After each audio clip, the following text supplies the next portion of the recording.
Bonsoir et merci à vous tous de nous retrouver pour le programme du soir sur New World Info. C'est le vendredi aujourd'hui. Nous allons parler dans le décryptage de l'actualité pour commencer de l'Union européenne et du dossier de la migration. L'UE cherche un accord avec la Tunisie et la Libye. Ce sera avec Mamadou Diouf, notre éditorialiste. Et bonsoir Mamadou Diouf. Bonsoir Samuel. L'Union européenne est en discussion avec la Tunisie pour un accord qui proposerait à ce pays de l'aide économique en échange d'un effort accru de sa part pour empêcher les migrants d'arriver en Europe. C'est ce qu'a annoncé jeudi un haut responsable européen, la commissaire européenne aux affaires intérieures. Ilva Johansson a déclaré au journal italien La Repubblica que des discussions similaires avaient également commencé avec la Libye aujourd'hui. Mamadou Diouf, est-ce qu'il faut dire que la question de la migration commence véritablement par exacerber l'Union européenne? Oui, l'Union européenne a d'énormes problèmes avec la migration depuis plusieurs années. Et à chaque fois, une solution est tentée, mais jusqu'à ce jour, toutes les solutions tentées n'ont pas réussi à freiner la migration. Je me rappelle encore l'opération Frontex, pendant que les gens quittaient l'Afrique de l'Ouest avec les grosses pirogues pour rejoindre l'Europe, où il fallait bloquer les gens pour qu'ils n'arrivent pas en Europe. On se rappelle il n'y a pas longtemps l'accord qu'ils ont voulu signer avec le Niger pour mettre des camps au niveau du Niger pour que les gens ne traversent pas pour aller vers la Libye et aller à l'Union européenne. On se rappelle les camps en Libye, etc. En fait, depuis plusieurs années, l'Union européenne travaille à ce que les migrants ne posent pas les pieds sur le sol européen. Puisque tant qu'ils sont sur ces pays de départ, l'Union européenne est tranquille. Quand les migrants posent les pieds sur le sol européen, on est dans des pays où les droits sont respectés. Vous avez la Croix-Rouge qui intervient, vous avez des ONG qui interviennent, vous avez les populations qui dénoncent la façon dont ces migrants sont accueillis et autres. Ça devient finalement un problème de politique intérieure. Il y a un aspect politique qu'il ne faut pas oublier.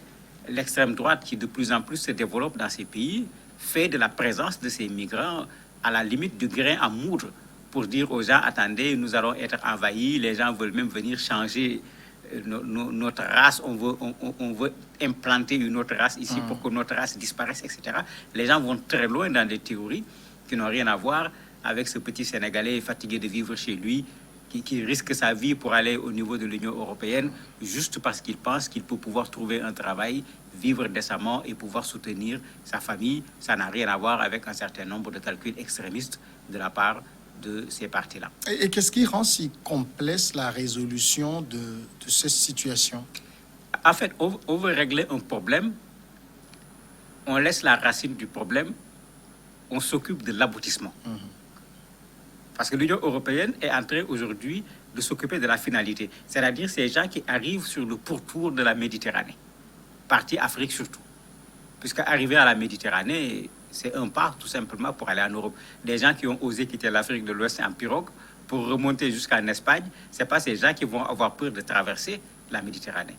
Mais ce n'est pas le problème. Ce qu'il faut régler, si on veut que la migration s'arrête, c'est pourquoi les gens partent.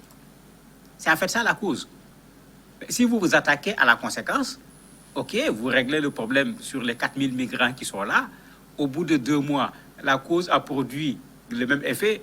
À la place de 4000, il y en a 8000, etc. Et c'est ce qui se passe actuellement. À chaque fois qu'ils pensent qu'ils ont réglé le problème, ils se rendent compte que le problème n'a pas été réglé. Vous avez un pays comme le Maroc qui, depuis longtemps, a signé un accord avec l'Union européenne qui accepte qu'on ramène les migrants qui sont allés en Europe. Et on a vu l'épisode tout récent où, quand le Maroc a laissé tomber, mais en un clin d'œil, 8000 personnes sont allées sur le territoire européen. Bien sûr, on est toujours du côté africain, mais on est à cet état. Donc, c'est une enclave espagnole qui est considérée comme un espace faisant partie de l'Union européenne.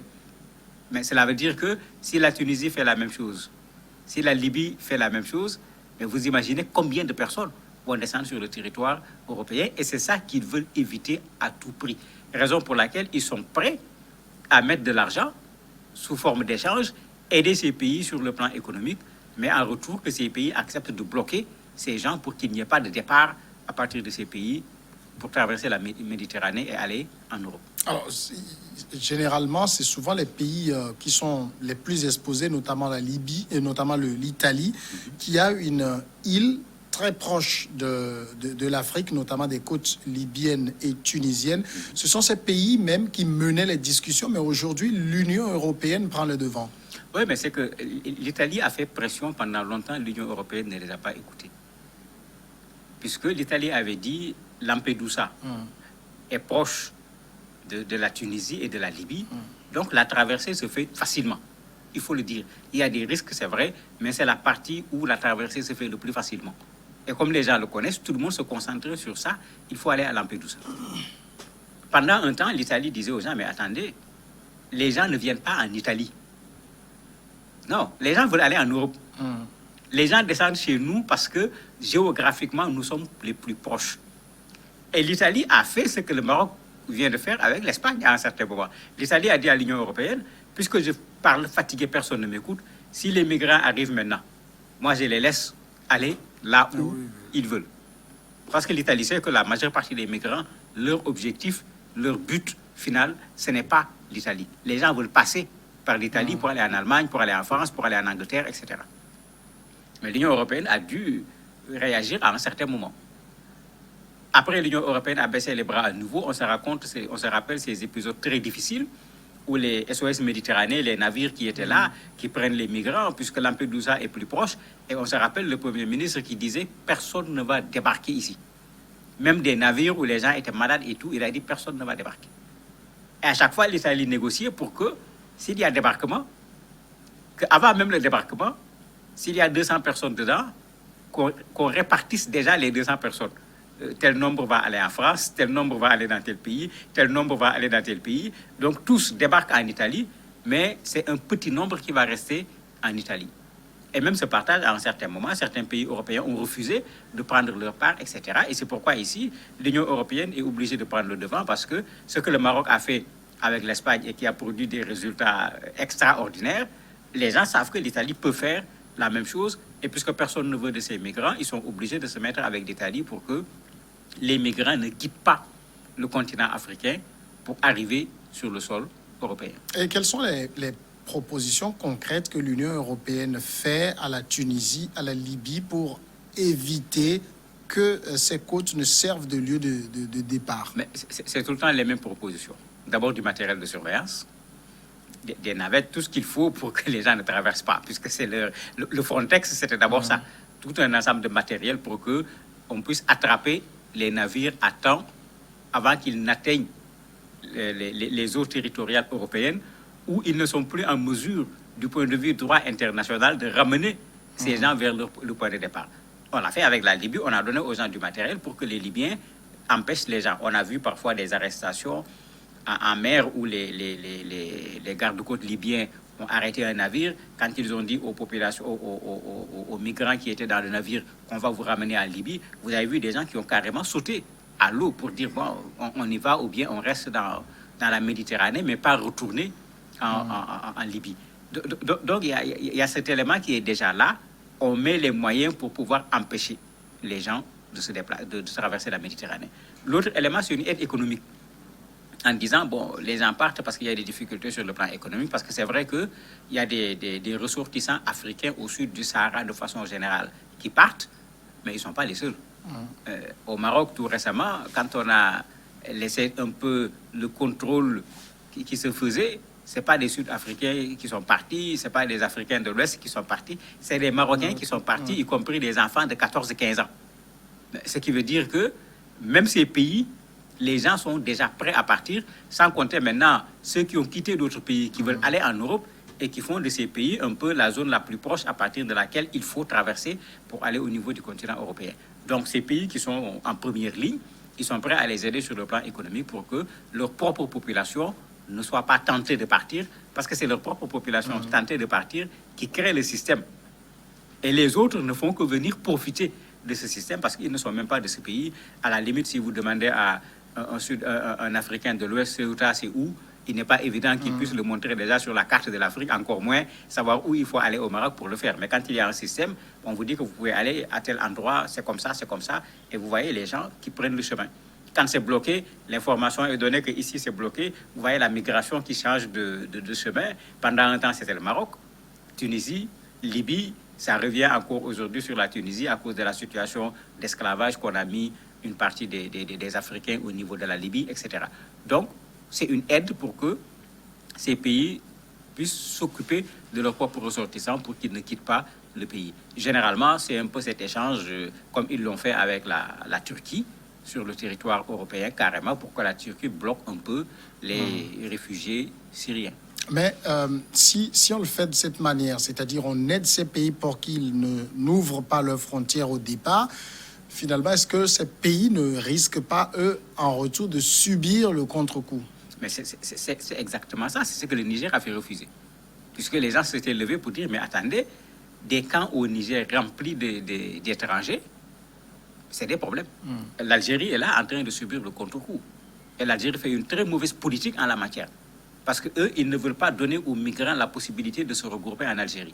Ils les mettent dans les voitures, ils les reconduisent au désert, à 15 km du Niger, et puis ils disent aux gens, allez-y, celui qui reste ici, on le tue.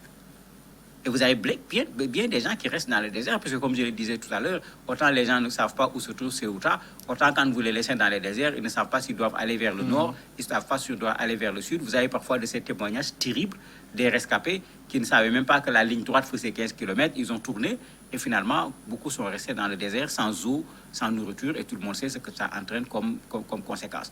Donc, effectivement, en l'acceptant, c'est eux qui prennent le fardeau, pour ne pas dire c'est eux qui vont faire le sale boulot.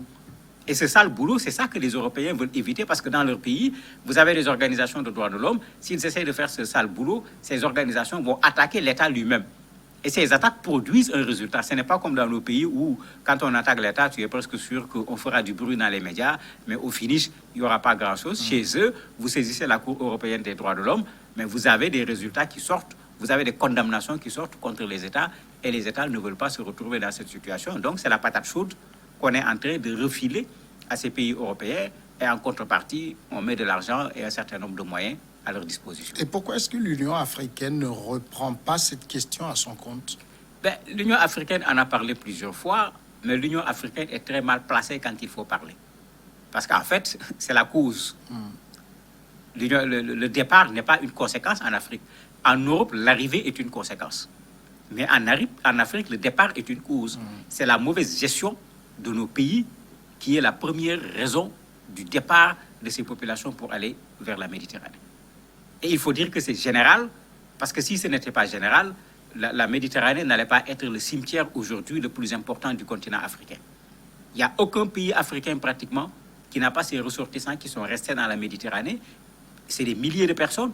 Et le pire, c'est qu'aucun de ces pays ne sait combien de ces ressortissants sont restés au niveau de la Méditerranée. Donc ici, c'est la cause. À la limite, si les relations devaient se faire de façon normale, l'Union européenne devait dire à l'Union africaine, mais débrouillez-vous pour développer vos pays pour que les gens ne partent pas.